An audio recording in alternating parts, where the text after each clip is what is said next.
Diz assim a palavra de Deus. Atos 15, 36, até o capítulo 16, verso 5. Alguns dias depois, disse Paulo a Barnabé: voltemos agora para visitar os irmãos por todas as cidades, quais anunciamos a palavra do Senhor, para ver como passam. E Barnabé queria levar também a João, chamado Marcos, mas Paulo não achava justo levarem aquele que se afastara desde a Panfilha, no trabalho. Houve entre eles tal desavença, que vieram a separar-se. Então Barnabé, levando consigo a Marcos, navegou para Chipre. Mas Paulo, tendo escolhido a Silas, partiu encomendado pelos irmãos à graça do Senhor. E passou pela Síria e Cilícia, confirmando as igrejas. Chegou também a Derbe e a Listra. Havia ali um discípulo chamado Timóteo, filho de uma judia, crente, mas de pai grego. Dele davam bom testemunho os irmãos em Listra e Icônio. Quis Paulo que ele fosse em sua companhia, e por isso circuncidou por causa dos judeus daqueles lugares, pois todos sabiam que seu pai era grego. Ao passar pelas cidades, entregavam aos irmãos para que as observassem as decisões tomadas pelos apóstolos e presbíteros de Jerusalém. Assim as igrejas eram fortalecidas na fé e dia a dia aumentavam em número. Amém. Vamos orar ao Senhor, irmãos, mais uma vez. Ó Deus, nos a Tua palavra para ouvir a Tua voz, nós clamamos ao Senhor que nos dê a graça de compreender a Tua palavra. Pelo Teu Espírito rogamos, fala conosco poderosamente, transformando a nossa vida, restaurando a nossa vida, levando desafio ao Teu povo e trazendo, ó Deus, conforto, ânimo e alegria ao coração daqueles que padecem. Pedimos isso em nome de Jesus. Amém, Senhor Deus. Amém. A igreja, enquanto ela caminha nessa terra, enquanto no deserto, podemos chamar assim, ela vai passar por crises e dificuldades. E as crises, elas são de várias naturezas. Elas são teológicas, ou elas são de relacionamentos, mas elas têm vários níveis de crises, e nós temos que aprender, à luz da revelação bíblica, que essa é uma realidade de um mundo caído. A igreja do Senhor, ela foi purificada da sua iniquidade, os gentios trazidos para dentro da aliança, não é? A glória do evangelho, o poder de Cristo, a salvação, os homens do pecado e da morte, tirando esses homens da condenação, livrando-os da eternidade do inferno. Agora, essa igreja marcha, caminha, ela vai em direção ao seu propósito, que é glorificar a Deus e levar o conhecimento do Evangelho de Cristo a todo canto, em todo lugar. Mas nessa caminhada, existem muitas dificuldades nessa caminhada. Uma vez que Israel foi liberto do cativeiro egípcio, não foram poucos as dificuldades que eles enfrentaram até entrar na terra prometida. É assim exatamente com a igreja do Senhor, na nova aliança. Porque esse é o novo Israel, o Israel de Deus. E agora, liberto do seu pecado, ruma à terra prometida. E nessa caminhada, as crises se aproximam. E as crises precisam ser resolvidas. E como vamos fazer? Perceba que nesses dois trechos que nós acabamos de ler, tanto do final do capítulo 15 como do início do capítulo 16, duas tensões se estabelecem. A primeira diz respeito o apóstolo Paulo não querendo levar consigo Marcos, que havia rejeitado ir no caminho com eles, pregando por aquela região. O segundo, no capítulo 16, diz respeito a um aspecto teológico. Perceba que o que acabara de acontecer no capítulo 14 e 15 foi um conflito teológico que começou a surgir dentro da comunidade judaica, que estava recebendo os gentios para dentro dela. Então eles disseram, eles têm que cumprir muito, e dentre elas a circuncisão. E eles diziam, se vocês não se circuncidarem, vocês não podem ser salvos. não é? Se não houver circuncisão, não haverá salvação. Exatamente essa a linguagem utilizada por eles. Capítulo 15 de Atos, por favor, volte comigo. Verso 5, diz assim: insurgiram-se, entretanto, alguns da seita dos fariseus que haviam crido, dizendo: é necessário circuncidá-los e determinar-lhes que observem a lei de Moisés. Verso 1 do mesmo capítulo 5, eles dizem a verdade com mais complexidade. Alguns indivíduos que desceram da Judéia ensinavam aos irmãos: se não vos circuncidardes, segundo o costume de Moisés, podeis ser salvos. Então, se estabeleceu um conflito na igreja. Veja, o que exatamente, qual é o fundamento da salvação? E a igreja, então, vai discutir isso em concílio. A determinação é clara. Veja, quem fala naquele tribunal?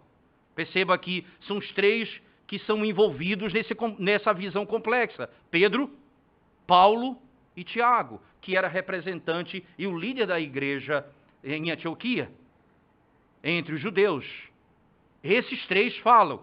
Pedro, então, declara a seguinte verdade, no verso 11 do capítulo 15. Mas cremos que fomos salvos pela graça do Senhor Jesus, como também aqueles o foram. Isto é, nós não fomos salvos pela obediência da lei, mas pela graça. Então, essa verdade é determinada por eles. Acontece que agora o apóstolo Paulo, tendo esse conhecimento dessa verdade, e nesse período da história do texto sagrado, em Atos, ele deve ter escrito para a igreja dos Gálatas. E lá, quando ele escreve aos Gálatas, por favor, um texto, abra sua Bíblia comigo, Gálatas capítulo 5, né? Recapitulando o que já havíamos dito anteriormente, mas para que fique claro que agora vai surgir um outro embate. Não é da mesma natureza. Gálatas 5 diz assim, por favor, no verso 6 ele diz: porque em Cristo Jesus nem a circuncisão, nem a incircuncisão tem valor algum, mas a fé que atua pelo amor. Mas a fé que atua pelo amor. Gálatas 5, versículo 6. Agora veja o verso 3, com ainda é muito mais contundente, ele diz: de novo, testifico a todo homem que se deixa circuncidar, que está obrigado a guardar toda a lei. De Cristo vos desligaste, vós que procurais justificar-vos na lei da graça decaístes. Paulo, então, deixa claro que quando se trata da obediência, pensando que ela produzirá a salvação, mesmo sendo uma ordenança divina, como é o caso da circuncisão, quando eles praticam essas coisas pensando que são redimidos por ela, eles estão pecando contra o Evangelho e contra o Senhor. O apóstolo Paulo deixa claro isso. Esse conflito é resolvido e fica para trás. Voltemos para o texto, por favor. Esse conflito fica para trás. Foi resolvido. A igreja chegou a um ponto e foi anunciado. E o que Paulo está fazendo aqui, juntamente com os outros, é levando consigo a carta que foi escrita pela igreja para todas as igrejas daquela região. Que carta é essa? Dizendo quais as leis de convivência deveriam ser respeitadas quando eles estivessem juntos. Não comer carne, animal sufocado, com sangue, carne oferecida a ídolo e relações sexuais ilícitas, princípios que eles deveriam seguir dentro daquela estrutura de relacionamento. A partir daquele momento fica firmado esse conceito e o apóstolo Paulo, então, juntamente com os seus, vão saindo pelas cidades e pelos lugares onde eles já pregaram, dizendo, levando a informação que eles haviam recebido do concílio. Perceba, por favor, no capítulo 16, não é? No versículo 3 em diante, ele diz assim: quis Paulo que ele fosse em sua companhia, e por isso circuncidou por causa dos judeus daqueles lugares, pois todos sabiam que seu pai era grego. Ao passar pelas cidades, entregavam os irmãos para que as observassem as decisões tomadas pelos apóstolos e presbíteros de Jerusalém. Eles estão levando nas mãos aquilo que foi decidido pelos apóstolos e pelos presbíteros de Jerusalém. dois textos. Um encerra o capítulo 15 e inicia o capítulo 16. E essa aqui é a introdução da segunda viagem missionária de Paulo. A primeira viagem missionária terminou exatamente no versículo 35. O verso 36 em diante começa a segunda viagem missionária do apóstolo Paulo. E ele vai lidar com duas questões importantes a partir daqui. Primeira, relacionamento. Segundo, caráter teológico. Voltemos para o texto, por favor. No versículo 36, ele diz assim: alguns dias depois, disse Paulo a Barnabé: voltemos agora para visitar os irmãos por todas as cidades nas quais anunciamos a palavra do Senhor, para ver como passam. Interessante que João Calvino, comentando apenas esse versículo, ele gasta muito tempo falando sobre esse texto, e é intrigante. Não é aquilo que ele percebe no cuidado pastoral do apóstolo Paulo. Ele diz assim: devido à nossa natureza caída, devido às tentações desse mundo, às lutas da alma dos crentes, é necessário sempre checar como estão aqueles que creram um dia no Senhor. Sempre é importante checar para ver se eles estão firmados no Evangelho. E se eles não se apartaram, se eles não estão em dúvida, se não há algum temor, um temor de consciência, alguma dificuldade de compreensão, se aquela verdade já não é mais a verdade para eles. O que está acontecendo com eles? E eles passam a fazer isso. Como passam? A preocupação do apóstolo Paulo: nós vamos voltar para ver como eles estão. Se a semente que foi lançada, que germinou, se ela já deu fruto, como eles se encontram? Qual é a situação da igreja? O apóstolo Paulo tem uma preocupação como essa, irmãos, é porque exatamente um homem como o apóstolo Paulo está nos ensinando aquilo que é a grande realidade da vida humana. Nós, na nossa caminhada, nós podemos, por conta das tristezas da vida, das tentações desse mundo, de conceitos errados, de aconselhamentos não fundamentados na Escritura Sagrada, podemos nos apartar da verdade. Essa preocupação foi tão clara que Paulo escreve aos Gálatas dizendo: eu me admiro como vocês rapidamente se afastaram do Evangelho da graça. Vocês que ouviram o Evangelho já se afastaram dele. Agora estão acreditando que podem ser salvos por obras. Porque é o que está na raiz da alma do homem. Veja, nós começamos falando, nós somos salvos pela fé, nós somos salvos pela graça, nós cremos no Senhor, Ele é a nossa esperança. Então, quando nós estamos vivendo na crise ou vivendo em alguma prática de pecado, essa verdade passa a ser o meu fundamento, porque senão eu estou perdido.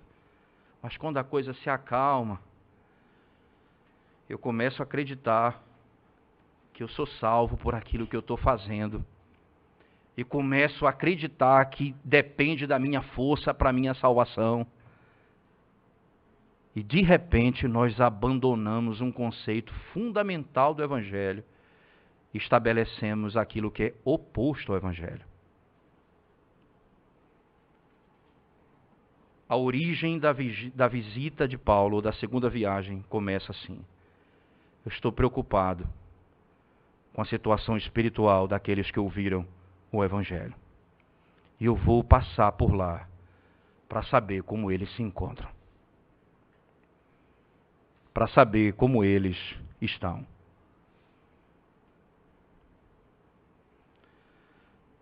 Isso tem implicações em várias áreas da vida, irmãos. Não é? No que diz respeito à liderança da igreja, não é? O cuidado, e quantas vezes nós falhamos nisso, o cuidado na visita Porque a visita pastoral não é ir à casa do irmão, conversar sobre amenidades ou bobagem, falar de futebol, de esporte. Não é nada disso. A visita pastoral, ela é uma visita que visa exatamente saber como se encontra a alma daqueles que estão sendo pastoreados. É uma viagem de volta àquele que creu, à sua casa, para saber o que se passa na sua casa, como ele se conduz, como ele tem criado seus filhos, como ele tem tratado sua esposa, quais são as suas lutas, quais são os seus medos, como a igreja pode ajudá-lo espiritualmente. Essa é fundamental para a vida da igreja. E essa é a motivação da viagem de Paulo.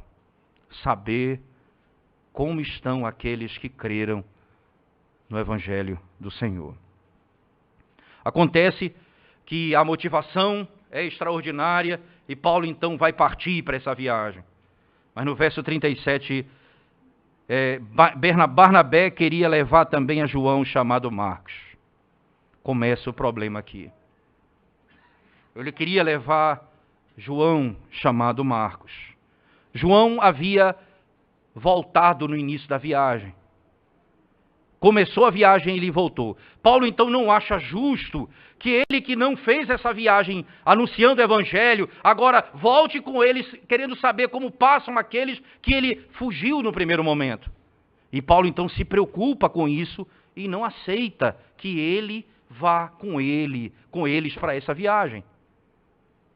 E começa então um problema. Alguns vão dizer, o apóstolo Paulo aqui agiu com carnalidade, ele poderia ter perdoado o rapaz, poderia ser um jovem que precisava de ajuda, não é? Por que ele se afastou dele? Isso são questões que nós podemos levantar, mas nós vamos apenas aqui pensar no vento, porque o texto não nos dá nenhuma segurança para pensarmos além daquilo que está escrito aqui.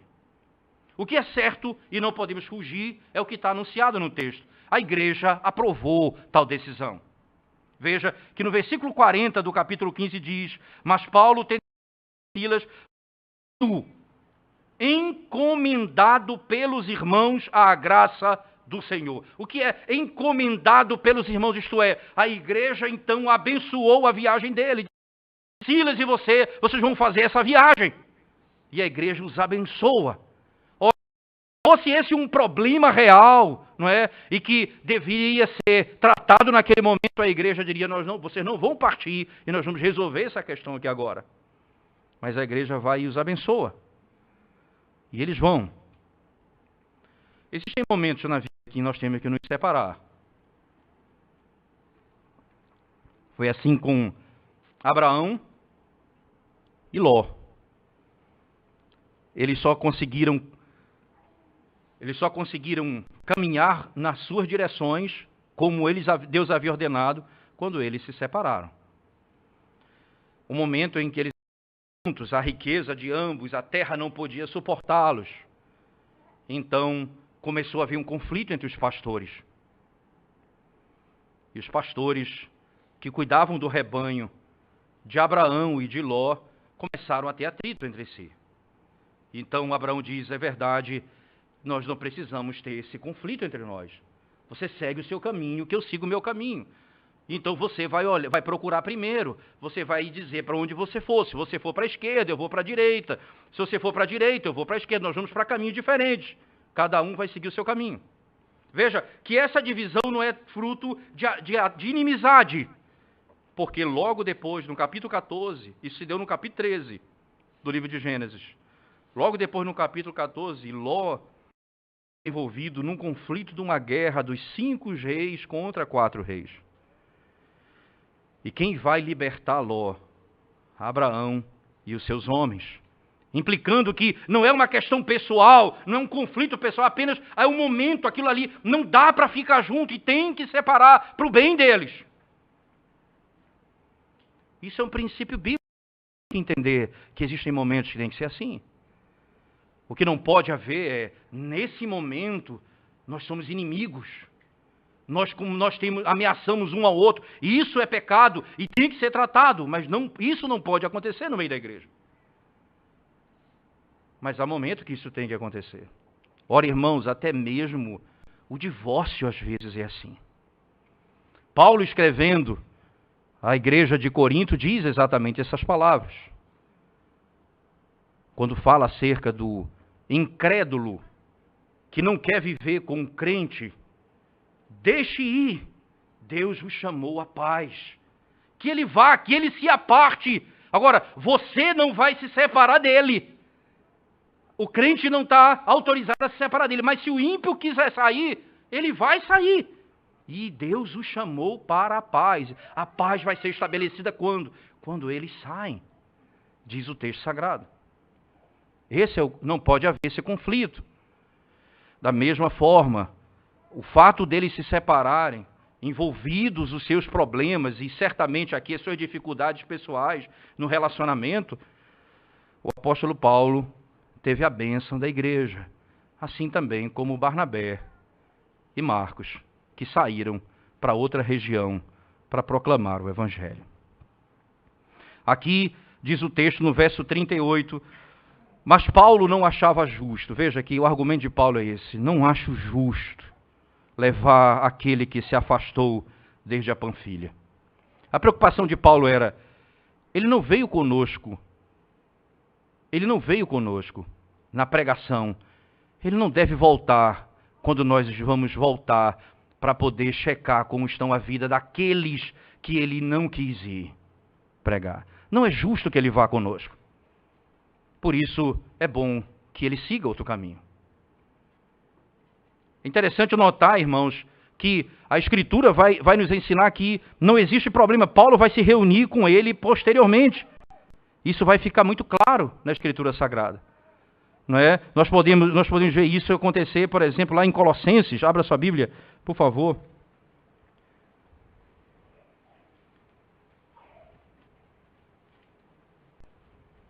Colossenses capítulo 2.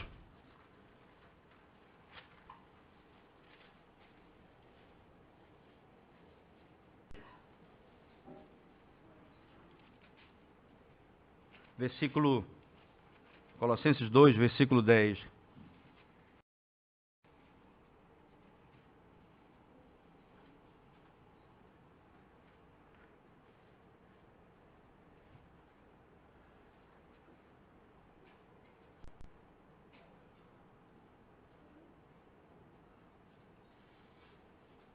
Só um minutinho, por favor.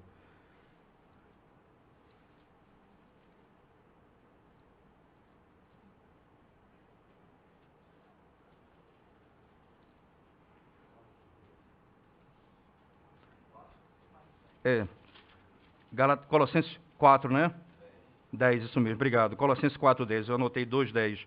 4, 10, obrigado. Diz o texto assim: saúda-vos Aristarco, prisioneiro comigo, e Marcos, primo de Barnabé, sobre quem recebeste instruções, se ele for ter, acolhei-o. Veja que aqui, quem é exatamente Marcos, primo de Barnabé? E essa informação é interessante porque lá no início você vai entender por que Barnabé queria que Marcos se juntasse a ele, porque ele é da sua família. E eu quero trazer o meu primo comigo. Paulo diz, não é justo que ele vá conosco. Mas perceba que não há um problema. Eles estão juntos. De novo. E ele diz, saúda-vos Aristarco, prisioneiro comigo, e Marcos. Veja, eles estão aqui comigo. Quem manda para vocês, quem manda dizer para vocês que estão comigo e mandam um recado para vocês, em outras palavras, é Marcos, primo de Barnabé. Não são separações, irmãos, que levam a igreja a não ter mais comunhão com o outro. Não é esse tipo de separação que está sendo tratado aqui. Mas existe momento que há necessidade de nos separarmos, à luz da Escritura Sagrada. E quando isso acontecer, os motivos não podem ser por motivos que levam ao pecado, ou razões pecaminosas, e que venham produzir na igreja, tá certo? Rachas, divisões e conflitos que possam destruir a paz da igreja. Não deve ser essa a motivação das nossas separações. Mas certamente elas podem acontecer. Paulo então enfrenta o primeiro confronto. E ele trata dessa maneira esse confronto. E com a bênção da igreja, ele sai com Silas para pregar, visitar as igrejas que ele havia anunciado no primeiro momento. Perceba que o problema não é levar aquele que não pregou, porque Silas não veio com eles pregando. O problema é com aquele que desistiu de ir com eles, agora quer voltar com eles. Essa é a preocupação, porque ele leva Silas consigo. E quem é Silas? Silas veio da igreja de Antioquia, a igreja de Jerusalém. Ele estava lá, ele foi enviado como quem? Como profeta, como diz o capítulo 15, ele é profeta de Deus.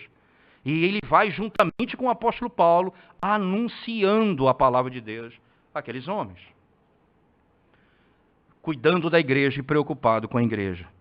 Ele passou pela Síria, Cilícia, confirmando as igrejas. Aí vem a segunda parte. Primeiro conflito resolvido, tratado. O apóstolo Paulo não vai com Marcos, mas se reúne com ele posteriormente, mostrando que houve uma reaproximação entre esses irmãos. E não ficaram separados até o fim. O capítulo 16, então, agora vai tratar de um assunto um pouco mais delicado, não é? Que é a questão de Timóteo. Um assunto veja, Timóteo está sendo circuncidado. E qual foi o que acabara de acontecer na igreja? Um conflito sobre a circuncisão. E a decisão foi que eles não são salvos por causa dessa prática de lei. E por que a preocupação do apóstolo Paulo em circuncidar Timóteo? Vamos para o início do texto, para entendermos o que passa aqui. Chegou também a Derbe e a Listra, e havia ali um discípulo chamado Timóteo, filho de uma judia crente, mas de pai grego. Ele era filho de uma judia, mas de pai grego. Dele davam bom testemunho os irmãos em Listra e Icônio. E aqui é interessante, não é? Primeiro, o conflito entre judeus e gregos se revelam numa só família. Aquele conflito que estava iniciado ali no início, 14 e 15, que levou ao concílio a se reunir para tratar das questões relacionadas à convivência entre eles. Você imagina um casal, uma igreja que tem gentios e judeus, tem esse conflito. Imagine um casal, dentro de casa você está diante desse princípio, uma mulher que é judia e o marido que é grego. E agora? O que é que segue? A verdade é, esse grego necessariamente não era um cristão. A judia se converteu ao Senhor. Ela aprendeu, ela ensinou a lei de Deus ao seu filho.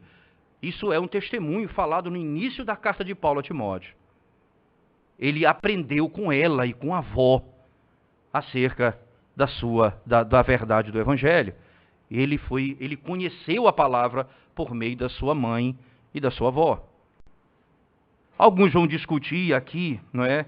Que quando diz assim, no verso 1, ele é filho de uma judia crente, mas de pai grego. Verso 3, né? Quis Paulo que ele fosse em sua companhia e por isso circuncidou por causa dos judeus daqueles lugares, pois todos sabiam que seu pai era. Há um debate aqui em cima desse verbo, era, ser, não é? Esse era grego, então significa ele já morreu, ele não é mais. Então, ele era grego no sentido, ele era grego na perspectiva de que ele estava vivo, mas não tinha mais influência nenhuma sobre ele. Ou era grego no sentido que ele havia morrido e não estava mais, ele não tinha mais influência sobre ele. O fato é que nós não temos mais informação alguma sobre ele, é verdade. Isso cessa. Se ele estava morto ou não, o fato é que a influência dele não pesa mais sobre as decisões que eles vão tomar. As decisões não vão tomar. O fato é que ele sendo grego, influenciou a esposa a não circuncidar os seus filhos. E ela não circuncida os filhos. E essa é uma verdade. Tanto é que Paulo vai circuncidar agora. ela não acontece com ela o que aconteceu com Moisés. Casado com Zípora, uma mulher que não era da linhagem de Israel, certamente não quis circuncidar os filhos. Moisés, cedendo à pressão dela, não circuncida os filhos. É como um casal em que a mulher diz: eu não vou batizar o meu filho, e você não batiza o filho por conta de uma decisão da esposa, ou no caso do marido, pode ser também. Eu não vou batizar meus filhos. Acontece que, nesse momento da história, o que aconteceu no caso com Moisés foi: Deus vem e manda um anjo para matá-lo. Quando o anjo chega, a mulher sai à frente, circuncida os filhos, joga o prepúcio diante do marido e diz: és para mim marido sanguinário. Deus está dizendo: você precisa fazer aquilo que eu ordenei. Aqui não é exatamente o caso, mas há um aspecto que tem um ponto de contato, a influência de um outro, com uma outra religião, que não permite que ela cumpra o seu papel. Veja, nós estamos falando de grego e judeu. Você imagina, você que teme a Deus, casando com uma pessoa que não teme a Deus. Você vai trazer o seu filho para ser batizado. Ela diz: não, você não pode batizar o nosso filho. E você vai ter que se submeter a isso. Você quer levá-lo à igreja? Não, hoje nós vamos ao parque. Você quer orar com ele? Diz: não, você não vai orar com ele, hoje nós vamos sair. O conflito está estabelecido. Acontece que ela cede à pressão do marido. E tinha que submeter ao marido, não tem o que fazer. O marido, então, não permite que ela circuncide os seus filhos, seu filho. O que é que acontece? Por que Paulo vai circuncidá-lo? Se o embate todo era em torno disso, por que circuncidá-lo? A preocupação de Paulo era uma, por favor, veja no versículo 3. Quis Paulo que ele fosse em sua companhia. Veja, ele ia na companhia de Paulo. Na companhia, veja bem, já ia Silas com ele, agora ele pega Timóteo. Tá certo? Nesse mesmo caminho. Veja, nesse processo, Timóteo se ajunta a eles. Timóteo começa a pregar. Quem é que vai com Paulo? Veja a informação de Lucas. Havia bom testemunho sobre ele nas duas cidades. O testemunho, o que se fala desse homem é coisa boa. Daí a ideia de ser irrepreensível é que dos de dentro e dos de fora ele tem bom testemunho. Tanto os da sua casa como os de fora, no seu trabalho, no seu relacionamento, ele tem bom testemunho. O que se fala desse homem lá fora? E Paulo, para levar esse homem consigo na direção da pregação da verdade, Lucas descreve que ele tem bom testemunho. E ele vai levá-lo em sua companhia. Para quê? Por favor. Por isso circuncidou por causa dos judeus. Veja, aí tem a cláusula que mostra a causa. Né? Por quê? Por que ele vai fazer isso? Por causa dos judeus, daqueles lugares. Pois todos sabiam que seu pai era grego. Todos sabiam que seu pai era grego. O pai era grego. Ele podia dizer, mas todos não sabiam que a sua mãe era judia. Pode ser uma implicação. Não é uma implicação do texto. Olha, ele sabia que seu pai era grego, mas não sabia que sua mãe era judia. Não se sabe qual é a relação dessa verdade. Mas o fato de afirmar que seu pai era grego aponta para a possibilidade dele não ter sido circuncidado. Ele ser um gentil que não foi circuncidado. Mas ele vai dizer que é judeu e não foi circuncidado porque o pai não deixou. Ia ficar dizendo, bem, de fato ele é um gentil, não é um judeu. Paulo, então, para dizer, para que quando nós chegarmos você tenha acesso aos judeus e você possa pregar nas sinagogas, você precisa ser circuncidado. Agora, veja, a liberdade da doutrina, perceba isso, irmãos. E aqui é o ponto em questão. A doutrina, o ensinamento da palavra, ele é fundamental para que a igreja viva. A aplicação disso ela não é em bloco. Cada caso precisa ser analisado e cada situação você precisa da dose certa, porque senão, se você aplica uma única dose para todo mundo, você pode matar as pessoas. Daí, na hora de aplicar o conhecimento, você percebe a sabedoria do apóstolo Paulo. A circuncisão não tem valor nenhum, nem para os que são judeus, nem para os que são cristãos. Para os cristãos não há valor algum. Mas, em segundo lugar, se você se deixa circuncidar para garantir ou estabelecer sua salvação, Cristo de nada vai te aproveitar.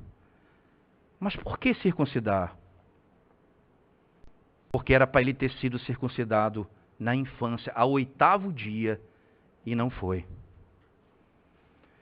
E por não ter sido circuncidado ao 8º dia, ele agora vai ser circuncidado não porque ele vai ser salvo, mas para que fique claro que ele é um judeu nacionalmente, um judeu. E, consequentemente, tem acesso àqueles a quem ele vai pregar e ensinar. O apóstolo Paulo usa esse critério para dizer exatamente isso. Eu me fiz de fraco para ganhar os fracos. Para ganhar os que têm lei, os que não têm lei, ele usa esse mesmo argumento. Eu me fiz para poder conquistá-los. Perceba, ele não está mudando a lei dizendo agora nós vamos circuncidar, circuncisão de fato, mesmo que ela negue Cristo, nós vamos fazê-lo. Não é esse o pensamento de Paulo. O pensamento aqui, você é um judeu, e como judeu era para ter sido circuncidado ao 8º dia, e você, para ser um judeu e como judeu, ter acesso às sinagogas, você precisa demonstrar que é um judeu. E se não for circuncidado, você não tem acesso. Você vai ser circuncidado porque você precisa chegar aos judeus. A preocupação do apóstolo Paulo era somente essa, não mudar o critério da circuncisão que ele havia estabelecido aos Gálatas. Perceba, por favor, como funciona e como é a preocupação de Paulo, é exatamente essa. Verso 3, a parte B. Por causa dos judeus daqueles lugares. Veja, qual era a preocupação dele? Também um critério de convivência. Ele está dizendo, vamos fazer isso por causa dos judeus daquele lugar, para que não haja escândalo entre eles. Para que você possa ter convivência com eles. Porque eles sabem que seu pai é grego. Verso 4, ao passar pelas cidades, o que é que eles faziam? Tendo circuncidado, tendo acesso agora aos judeus, e podendo agora chegar a eles, e não ser tratado como gentio, mas como judeu, eles chegam às cidades, entregavam aos irmãos, para que as observassem, as decisões tomadas pelos apóstolos e presbíteros de Jerusalém. Coisa interessante, não tenha dúvida que aqui não é um contraponto, um contrassenso. Vão praticar o quê? O que nós acabamos de decidir. Decidir o quê? As leis de convivência são essas. Mas eu mandei circuncidar agorinha. Veja, então, se a ideia era oposta do que nós estamos pensando aqui, nós estamos diante de uma esquizofrenia lógica. Paulo estaria dizendo, olha, não é para guardar a não ser essa lei, mas ele vai e circuncida. Mas a circuncisão, qual é o fim? Convivência. Não tem finalidade outra. Convivência.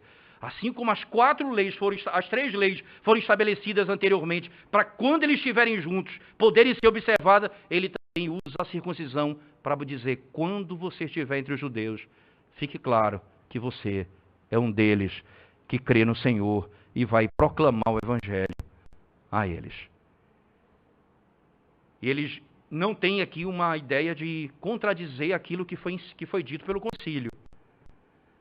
Antes que alguém... Não é porque aqui os liberais vão tomar conta desse texto. Eles vão dizer, Paulo tem um problema com Tiago. E um problema seríssimo de relacionamento com Tiago, doutrinário e tudo mais. Porque a decisão que Tiago estabelece, Paulo está contrapondo aqui. Não. ele manda circuncidar, e no verso 6, ao passar pelas cidades, entregavam aos irmãos para que as observassem as decisões tomadas pelos apóstolos e pelos presbíteros da igreja de Jerusalém. Eles vão cumprir exatamente o que foi decidido ali. Ele não está descumprindo o que ele está ensinando. O que é que ele está ensinando? Gálatas 5. Se você se deixar circuncidar, Cristo de nada te aproveitará. Circuncidar para quê? Para que mostre que você é salvo. Mas os que estão circuncidados, como judeus, os que vão ser circuncidados como judeus, como fica? Ali é apenas a identidade de uma nação, característica de um povo. E era essa a regra deles. E essa deve ser respeitada. Mas um cristão não precisa se circuncidar para demonstrar que é salvo. Ele precisa crer no Senhor. Um cristão não pode ser circuncidado para demonstrar que é salvo, porque isso está a obra de Cristo. Mas como judeu, ele tem que se circuncidar, porque como judeu, ele precisa demonstrar como relacionamento com o povo, ele vive dentro de uma harmonia com eles. E isso é respeitado dentro da comunidade dos judeus e gentios que creem no Senhor.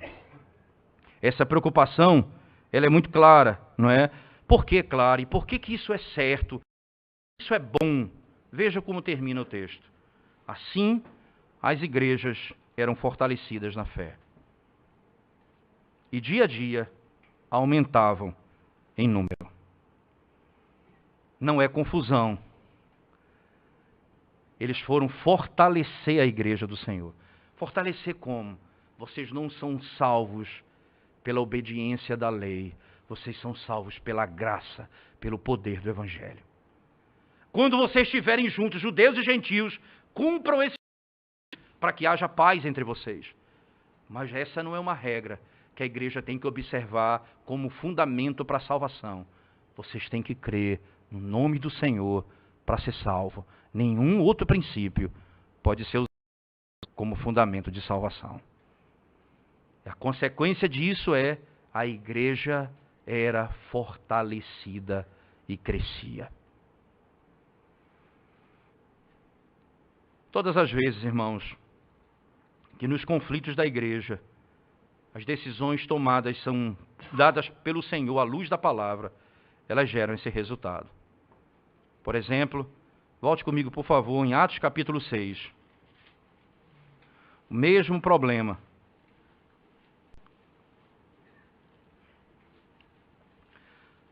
Verso 1. Naqueles dias, multiplicando-se o número dos discípulos, houve murmuração dos helenistas contra os hebreus, porque as viúvas deles estavam sendo esquecidas na distribuição diária. Um problema. Os helenistas e os judeus. As viúvas deles, dos helenistas, estavam sendo esquecidas, e em detrimento do bem das judias. Qual a solução? Um conflito entre eles. Solução, instituição do diácono. Cada um vai cumprir o seu papel. Nós vamos cuidar da palavra e da oração, e vocês vão servir a mesa. Precisamos de homens cheios do Espírito Santo para que façam isso. Decisão tomada, qual a consequência? Verso 7. Crescia a palavra de Deus, e em Jerusalém se multiplicava o número dos discípulos. Também muitíssimos sacerdotes obedeciam à fé. Os problemas, quando eles são tratados à luz da palavra de Deus, eles são bênção para a igreja. Mas quando eles são tratados carnalmente, eles trazem grande prejuízo para a igreja. Os conflitos, quando eles são tratados biblicamente, eles trazem grande bênção para a igreja. Mas quando eles são tratados carnalmente, eles trazem destruição para a igreja do Senhor. Que grande zelo tem o Senhor por sua igreja. Como diz o apóstolo Paulo escrevendo aos Efésios no capítulo 2, verso 11 em diante. Dos dois, verso 12 e 13, dos dois, judeus e gentios, ele fez um só, por meio do seu sangue. Dos dois, judeus e gentios, ele fez um só, por meio do seu sangue. O que Deus juntou, não separe o homem. Grande iniquidade é dividir uma igreja. Grande iniquidade é trazer divisão no seio da igreja. É tentar romper a paz da igreja, que foi comprado pelo sangue de Cristo. União é essa estabelecida pelo sangue do Cordeiro, que fez dos dois um só. Assim como é grande iniquidade o divórcio, quando nenhuma circunstância deve ser praticado, mas quando é praticado fora dos parâmetros da Bíblia. Quão grande iniquidade! O que Deus uniu, não separe o homem. O que Deus uniu, não separe o homem. Dos dois, ele fez um. Quando rompemos a unidade estabelecida pelo Senhor, nós estamos debaixo de condenação. Um puritano, certa vez, falando sobre divisão, ele disse: a única razão para uma divisão é quando o pecado da divisão for menor do que o pecado que levou à divisão. Em outras palavras, dividir é pecado. É óbvio que haverá momento em que a divisão, como nós falamos no início, quando ela é feita nos princípios de Paulo e Marcos, de Abraão e Ló, nesses parâmetros, mas a divisão que leva à inimizade, que destrói relacionamentos, que tira a paz da igreja, que traz o inferno para dentro da igreja, certamente isso deve ser abominável aos olhos de Deus. E quando surgir no coração do crente um desejo desse, isto é, quando ele sente o desejo divisionista, separatista, quando no coração dele ele pensa na igreja em blocos, em grupos, esse sentimento tem que ser destruído no coração, porque ele é iníquo, ele vem para tirar a unidade da igreja do Senhor. Nós não pensamos na igreja em blocos, em grupos, nós pensamos na igreja como um corpo. Mesmo tendo partes distintas, trabalham para a glória do seu cabeça, que é Cristo. Mesmo distintos, as nossas diferenças não são para ser manifestadas no aspecto em que nos separamos, mas trabalhamos juntos para a glória do nosso cabeça, que é Cristo.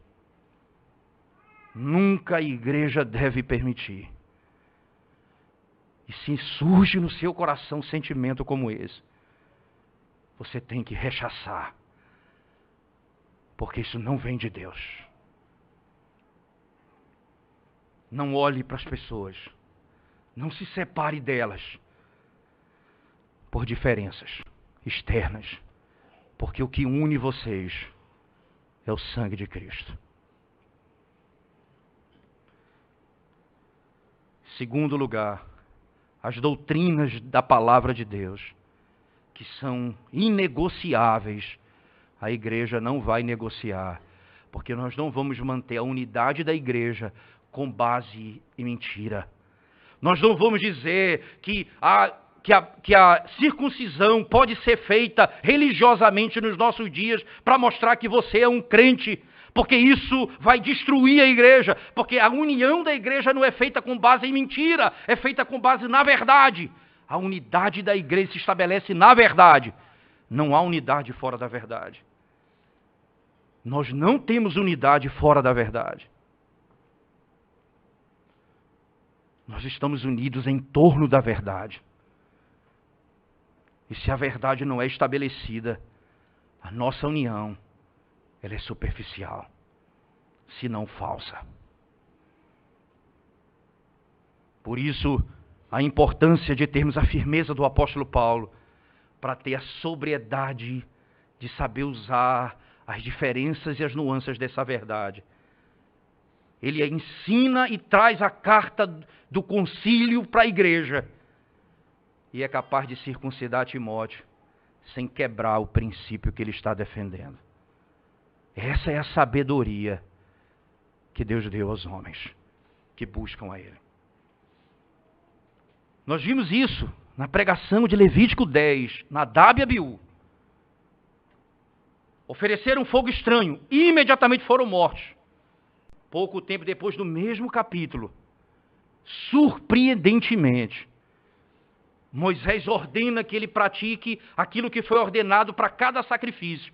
E ele não come devido a ele. Moisés diz, por que vocês não comeram?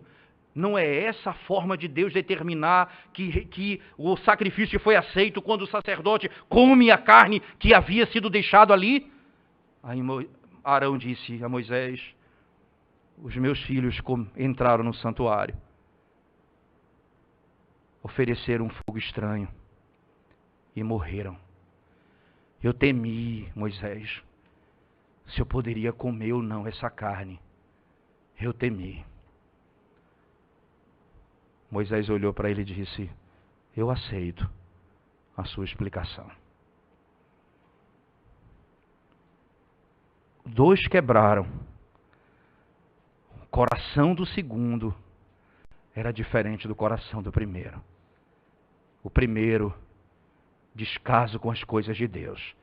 O outro, em temor, não fez o que era para ser feito. A sabedoria de Deus nos faz julgar os casos baseado na verdade. Está na palavra. E essa verdade nos ensina a como aplicar em momento específico aquilo que deve ser feito. E a igreja terá paz. E a igreja terá paz. E se submeterá às razões dadas pelos apóstolos e pelos presbíteros da igreja. Que a paz do Senhor, que une a sua igreja, envolva o coração e a vida de cada um dos irmãos. E que a unidade da igreja seja vivenciada, única e exclusivamente, porque nós estamos em Cristo, a nossa única esperança e segurança. E nele nós podemos viver. Estar nele os conflitos. E à luz da palavra, acalmar o coração, quando necessário e quando for necessário, alguma decisão que precise ser tomada, para que haja paz no meio da igreja. Amém. Vamos orar ao Senhor mais uma vez, irmãos. Senhor bendito, Deus de toda a glória, nós clamamos a Tua misericórdia sobre nós. Derrama a Tua graça, a Tua paz sobre o Teu povo. Conforto do Senhor, alegria do Senhor sobre o Teu povo, Senhor. A fim de que o Evangelho de Cristo, a nossa redenção, seja exatamente a razão da nossa vida. E a firmeza do Teu povo e a unidade da Tua igreja. Fortaleça-nos, ó Deus, no Evangelho. Anima-nos, ó Deus, no Evangelho. Consola-nos no Evangelho. Trata com os nossos pecados no Evangelho. Porque se for no Evangelho, nós seremos restaurados. E haverá paz no meio, para a glória do Senhor. Em nome de Jesus nós oramos. Amém.